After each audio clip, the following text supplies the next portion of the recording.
আসসালামু আলাইকুম। আমি এই মুহূর্তে গুলশানে অবস্থান করছি, আর আমরা গুলশানে রিক্সায় ভ্রমণ করতেছি। তবে রিক্সায় ভ্রমণটা একেবারে যা ইচ্ছে তা, কারণ মাথার উপরে যে রোদ, রোদ এসে পুরা দরকার নাই আনিস সাহেব, ধন্যবাদ। ঠিক আছে, রোদ এসে পুরা একেবারে 12টা বাজাই দিচ্ছে।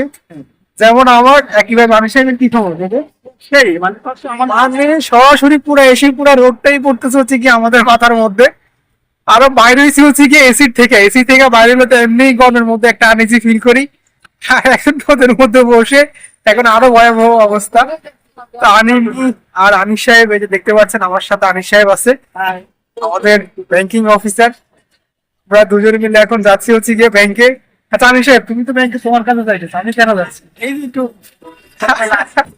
কতক্ষণ আর ব্যাংকিংটা হচ্ছে কি আমাদের আনিস সাহেব দেখে, আর আমার হচ্ছে অফিসে খুব একটা কাজ নাই, এটা আমি ভাবলাম যে ঘুরে আসি ওনার সাথে গিয়ে। গুলশানে ছোটখাটো একটা রিক্সা ভ্রমণও হয়ে যাবে। আমরা রিক্সা দিয়ে বলতে গুলশান ঘুরতেছি বলা ছোট, কারণ আমরা নাই গাড়ি লাগবে এখানে। রিক্সা দিয়েই তো মজা। তো আমরা হচ্ছে গিয়ে যেই জায়গা থেকে উঠছি বলা চলে যে গুলশান 1-এর শুরু, আর আমরা যেখানে যাচ্ছি এটা হচ্ছে গুলশান 1-এর শেষ।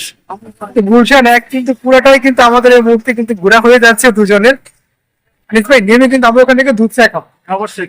ওই দোকানের দুধ চা খুব মজা হয়। গুলশান হচ্ছে ডক্টর শহীদ রাব্বি পার্কের সামনে একটা চায়ের দোকান আছে। আপনারা যদি গুলশান 1-এ কখনো ঘুরতে আসেন, ডক্টর শহীদ রাব্বি পার্কে ঘুরতে আসতে পারেন।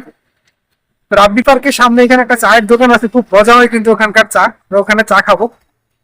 আমরা অলমোস্ট প্রায় কাছাকাছি চলে আসছি। যাই হোক, এখন গুলশানের রিক্সা ভ্রমণ করতেছি, আর আপনাদেরকে সেই দৃশ্যগুলোই দেখানোর চেষ্টা করছি।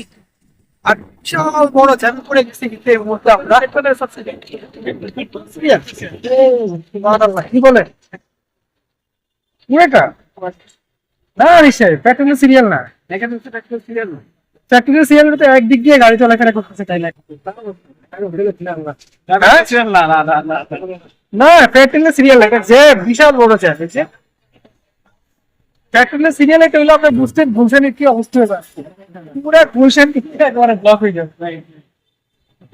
তো বিশাল বড় জ্যাম বলা চলে এই মুহূর্তে। আমরা জ্যামের মধ্যে বসে আছি। দুইটা প্রবলেম, একটা হচ্ছে গিয়ে জ্যাম, আর একটা হচ্ছে রোদ। মানে ভালোই বিরক্ত করতেছে। আনিস সাহেব বলো, তোমার অনুভূতি বলো, কেমন লাগতেছে? খুবই মানে খুবই খুবই খুবই খারাপ। খারাপ। হ্যাঁ, অনেক রৌদ্র করার নাই, মানে কাজ করতে রাখা সম্ভব না, যাবেও না। একটা জিনিস খেয়াল করতে আনিস সাহেব, বাতাসের মধ্যে কিন্তু একটা ভিডিও ভাব আছে।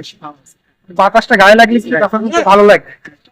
আমার কাছে কিন্তু বাতাসটা ভালো লাগতেছে। রোদ জ্যাম এটার জন্য বিরক্ত হচ্ছি, ঠিক আছে, কিন্তু বাতাসটা কিন্তু আমার কাছে খুব ভালো লাগছে, তাই না? এখন থেকে টাকা হয়। হ্যাঁ, ব্যাঙ্গালি দুটো চাকা। হ্যাঁ, তো ঠিক আছে, আজকের মতো ভিডিওটা আর বড় না করি। আমরা চলে আসছি হচ্ছে ডাক্তার ফজলে রাব্বি পার্ক। আপনারা যদি কখনো গুলশান 1-এ ঘুরতে আসেন, আপনারাও এসে ঘুরে যেতে পারেন হচ্ছে ডক্টর শহীদ রাব্বি পার্ক। এছাড়াও গুলশানে ঘোরার জন্য আরো অনেক পার্ক আছে। তারপরে গুলশানের লেক আছে অনেকগুলো, আপনারা লেকেও ঘুরে দেখতে পারেন গুলশান। আপনি দেখতে আপনাদেরকে দেখাই, এটাই হচ্ছে কিন্তু পার্কে ঢোকার জন্য গেট। এই গেট দিয়েই হচ্ছে কি ভিতরে প্রবেশ করতে হয়।